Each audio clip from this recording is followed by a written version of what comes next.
fille du DG de Camwater a été assassinée. Piscine située à la résidence familiale située au quartier Bastos, explique le lanceur d'alerte Chance Lyon. En effet, les conclusions de cette autopsie ont permis de se rendre compte que l'enfant n'a aucune trace d'eau dans ses poumons.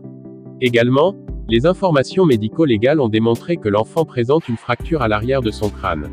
Par ailleurs, l'enfant a reçu un coup violent sur son front, ce qui l'a plongé immédiatement dans un état d'inconscience cérébrale. S'en est suivi peu après son décès immédiat, ajoute-t-il. Moussa MEMOUSSA. Au regard de ce qui précède, il y a lieu de parler d'un meurtre savamment maquillé par le personnel en charge de la garde des enfants.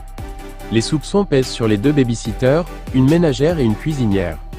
En ce moment précis, les 4 personnels sont en exploitation à la division régionale de la police judiciaire du centre à Yaoundé. L'on a appris que l'exploitation des premiers éléments d'enquête préliminaire dans le cadre de cette scabreuse affaire qui défraie la chronique, a permis de retrouver d'autres traces, conversations téléphoniques et par messagerie, qui accablent fortement l'un des personnels de maison. Il s'agit de la ménagère qui a frappé l'enfant à l'aide de son téléphone portable de marque Tecno sur le front fendant la fontanelle sur 2 cm. Ayant constaté que l'enfant est tombé violemment à même le sol et s'est retrouvé inerte, elle a délibérément opté d'aller plonger la petite Iris Victoria dans la piscine afin de divertir et maquiller le crime.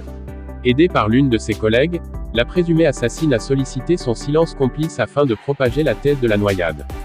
Par conséquent, cette affaire pose le problème de la conscience professionnelle et de la bonne foi des personnels de maison et remet au goût du jour les nombreux cas de crimes souvent couverts et passés inaperçus, étant donné que les réelles circonstances ne sont pas toujours élucidées. En attendant, rappelons que Iris Victoria Moussa MEMOUSSA sera inhumée ce lundi, 24 février 2025 à Berthois, informe le lanceur d'alerte.